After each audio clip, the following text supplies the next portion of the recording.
Booth 6, Johnson family. Excuse me, folks. You need to step outside for me. We're not doing anything. I understand, but we've received reports you're causing an issue. On March 12, 2022, at approximately 7:43 p.m., inside Franklin Diner on West Broad Street in Columbus, Ohio, Officer Daniel Mercer stood beside Booth 6 and told the Johnson family they needed to leave immediately. The family had been seated for 18 minutes. No complaints had been filed. No disturbance had been recorded by staff.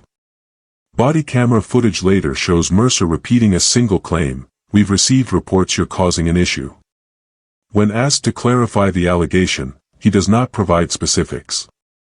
Restaurant owner Michael Patel approaches from behind the counter at 7:46 p.m. Surveillance footage captures him asking, "Officer, what violation are they committing?"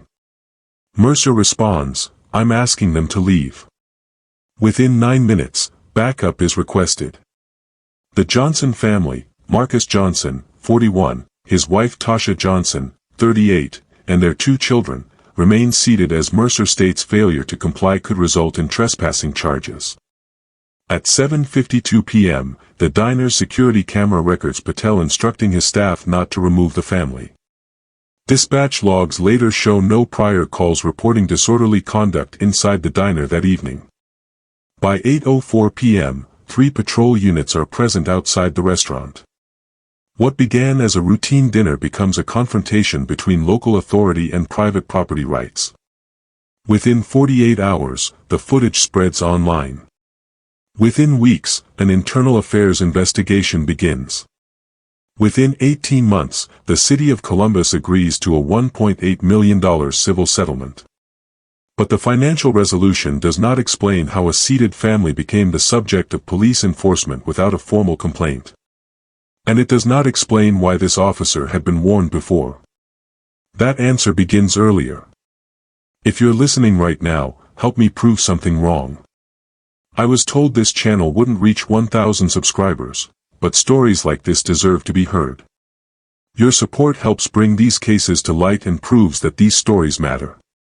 At 7:43 p.m., inside Franklin Diner on West Broad Street in Columbus, Officer Daniel Mercer stands beside Booth 6 and states, "Sir, I'm instructing you to leave the premises." The statement is captured simultaneously from 2 angles. His department issued body camera records a forward-facing view of the booth. The diner's ceiling-mounted surveillance camera records from above and behind the counter. The audio from Mercer's microphone is clear, with ambient noise from dishes and low conversation in the background. The body cam timestamp reads 19 hours 43 minutes and 12 seconds. Marcus Johnson remains seated. Across from him sit his wife, Tasha Johnson, and their 2 children. Plates of partially eaten food are on the table. No raised voices are audible. No disturbance is visible in the frame. At 19 hours 43 minutes and 28 seconds, Johnson asks what violation has occurred. Mercer responds that a complaint was received and that the family must leave. Cut to dispatch audio. The computer-aided dispatch log later shows no recorded call reporting a disturbance inside the diner at that time. No citizen complaint is entered under the diner's address between 7 p.m. and 8 p.m. At 7:46 p.m., restaurant owner Michael Patel steps from behind the counter and approaches the booth. Surveillance footage shows him positioning himself to Mercer's right. Patel asks, "Officer, what law are they violating?"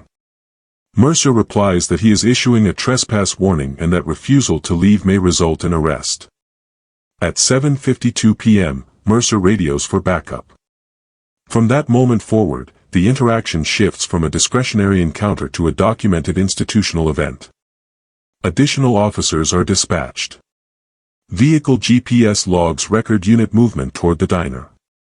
Audio traffic confirms acknowledgement of the request.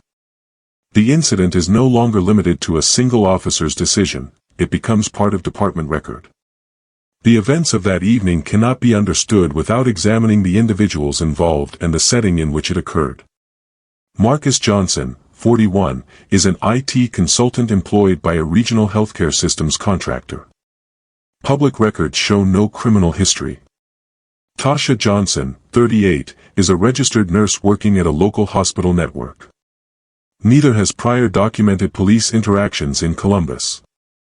Bank and receipt records later confirm that the family had dined at Franklin Diner on at least 6 prior occasions over a 2-year period. Their presence at the restaurant on March 12, 2022, follows a youth basketball game attended by their children earlier that evening. Credit card records timestamped their payment authorization attempt at 8:09 p.m., though the transaction is later voided. Officer Daniel Mercer is a 9-year veteran of the Columbus Police Department. His personnel file includes commendations related to rapid response times in 2016 and 2019. Internal review records show 2 prior civilian complaints, filed in 2018 and 2020. Both complaints alleged discourteous conduct during enforcement encounters. The 2018 complaint was classified as unsubstantiated after supervisory review.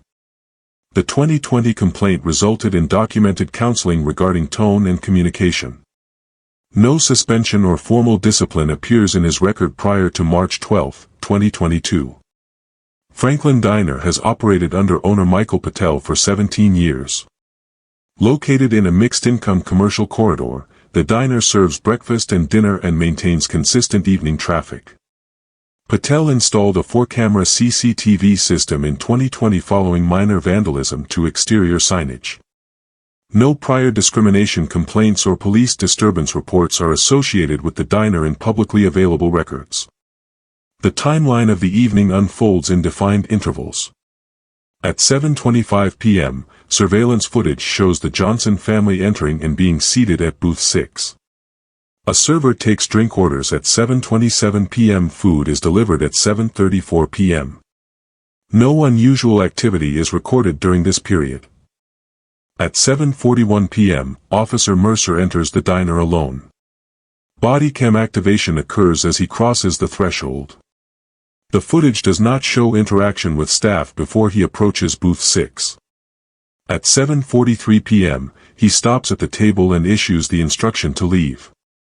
At 7:45 p.m., Mercer states that a complaint has been received. Subsequent review of dispatch logs reveals no entry corresponding to that claim during the relevant time window. At 7:46 p.m., Patel questions the legal basis for removal. He does not instruct the family to leave. Surveillance footage shows other patrons continuing their meals without visible disruption.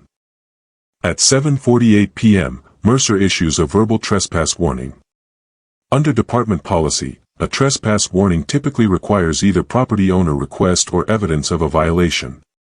Patel's recorded statements indicate he did not request removal. At 7:50 p.m., body cam footage captures ambient diner noise. No shouting, physical altercation, or refusal to pay is evident. The Johnson children remain seated. Marcus Johnson continues asking for clarification regarding the alleged complaint. At 7:52 p.m., Mercer radios for backup. This marks decision point number 1. Instead of pausing to verify the complaint through dispatch or deferring to the property owner, he escalates the encounter by requesting additional units. At 7:58 p.m., a second officer arrives and positions near the entrance. By 8:04 p.m., 3 patrol units are parked outside the diner. Their presence is visible through the restaurant windows. Additional officers enter but do not immediately engage verbally. Decision point number 2 occurs when the number of responding units increases. The presence of multiple officers shifts the setting from a single officer inquiry to a coordinated response. The visible law enforcement presence alters the context within which the family must decide whether to remain seated or comply. At 8:07 p.m., Mercer reiterates that refusal to leave may result in arrest for criminal trespass. Patel is recorded stating that he does not wish to press trespass charges. The audio captures overlapping conversation but no raised voices beyond standard speaking volume. At 8:11 p.m., the Johnson family stands and exits the diner. Surveillance footage shows them walking past uniformed officers positioned near the entrance. No physical contact occurs during the exit. The children exit first, followed by Tasha Johnson, then Marcus Johnson. At 8:14 p.m., officers remain inside briefly speaking with Patel. Body cam audio records Mercer stating that he acted on reported concerns. No written citation is issued at the scene. At 8:18 p.m., officers clear the location. Dispatch marks the call closed.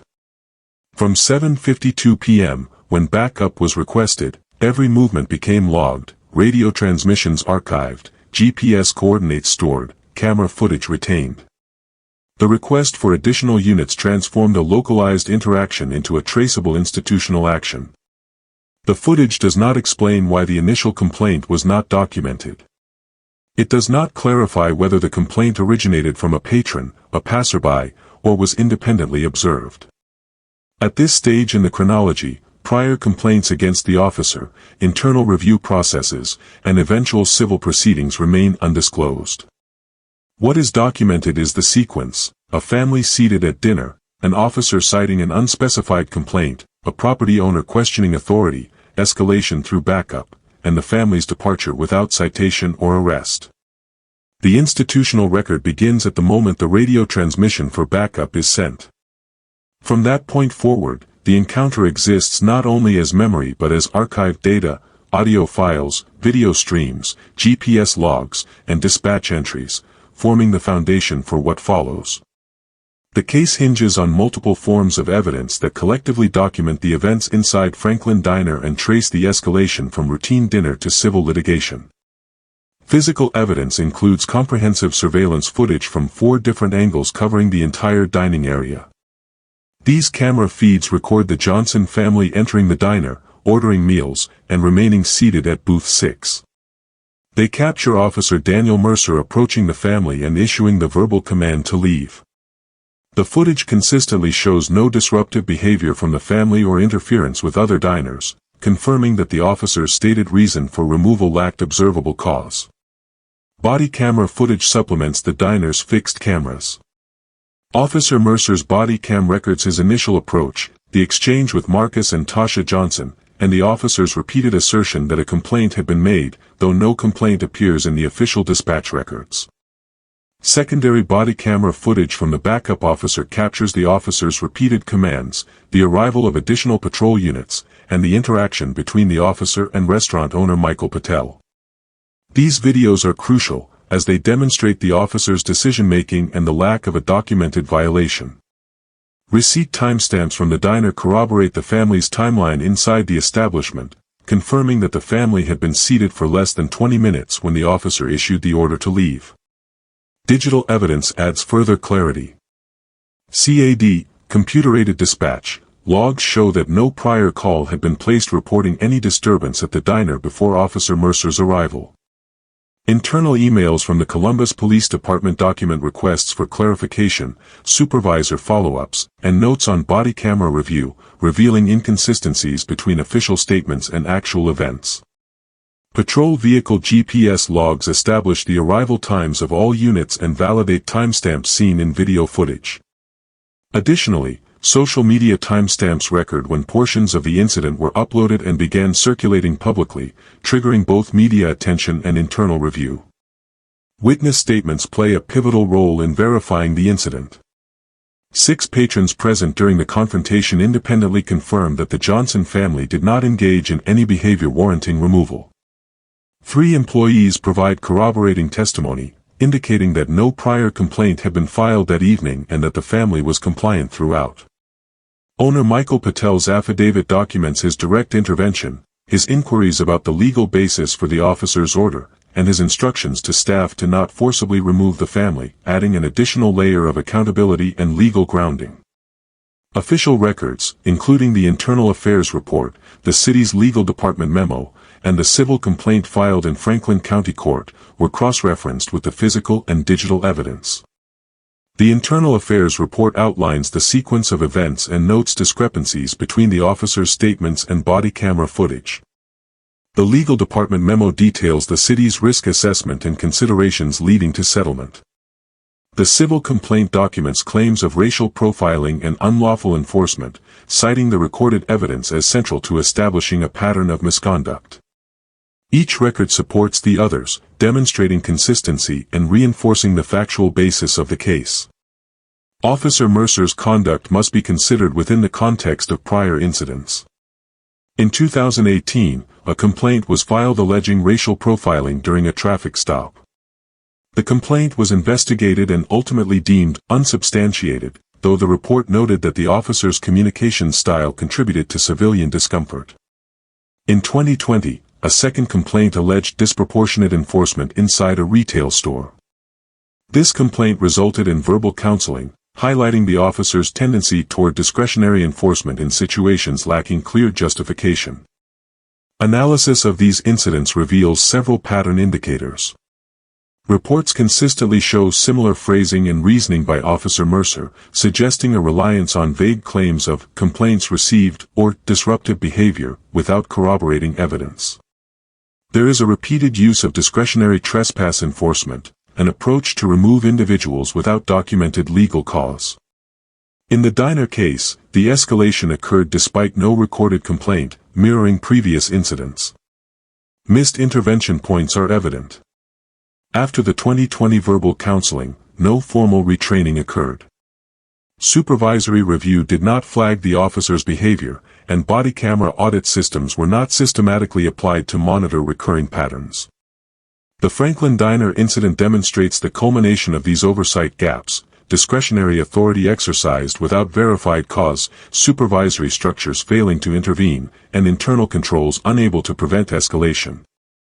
Understanding how power and authority interact in this incident is essential to analyzing both the events and their outcomes. Officer Daniel Mercer had full law enforcement authority, including arrest powers and discretionary enforcement abilities.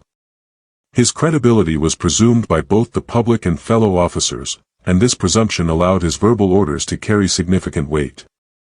Mercer controlled escalation. Until backup arrived, he was the sole decision-maker, determining both the pace and intensity of the interaction with the Johnson family.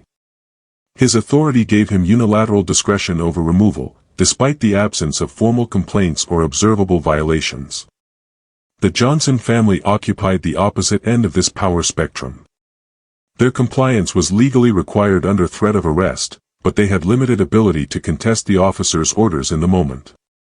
Their credibility, however, was strongly supported by evidence: body camera footage, surveillance recordings, and witness statements.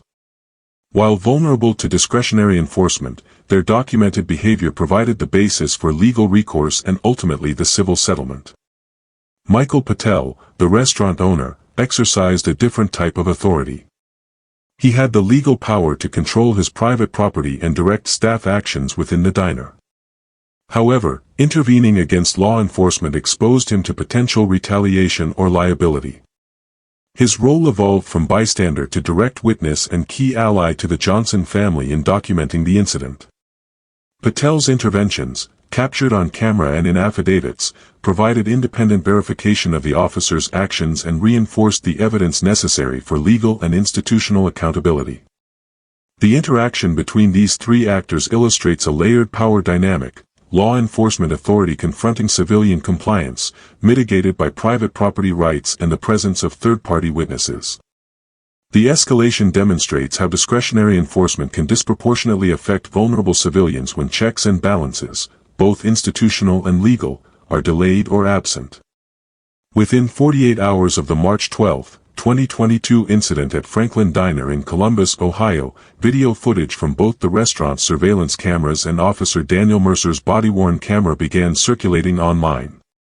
The footage showed Mercer ordering the Johnson family, a black family of 4, to leave the diner despite the absence of any documented complaint or visible disturbance. The restaurant owner, Michael Patel, is seen in the footage intervening, questioning the officer's legal authority, and instructing his staff not to remove the family. The video quickly gained traction on social media, raising questions about the discretionary enforcement of authority and the interaction between law enforcement and private citizens in public-facing spaces. Within the first 2 days, the Columbus Division of Police issued a public statement. The department stated, "The matter is under review," a generic phrasing that neither confirmed nor denied misconduct. No further details were provided about the rationale for Mercer's request or the lack of a formal complaint leading to his intervention. The statement served to acknowledge public attention while deferring substantive commentary pending investigation. On day 12 after the incident, Internal Affairs, IA, opened formal interviews with Officer Mercer, the Johnson family, and witnesses present in the diner. The IA investigation focused on verifying procedural compliance, examining body-worn camera footage, reviewing dispatch logs, and determining whether Mercer's actions adhered to departmental policy. Internal interviews noted that Mercer had requested the family leave under the pretense of a reported disturbance, though dispatch logs indicated no prior calls reporting such activity. By day 47, IA completed its investigative report. The findings were partially redacted in the publicly released version, leaving key elements, such as disciplinary recommendations or internal assessments of officer conduct, unclear to outside observers. Internal memos highlighted discrepancies between policy requirements and Mercer's actions, noting that policy compliance was ambiguous at best.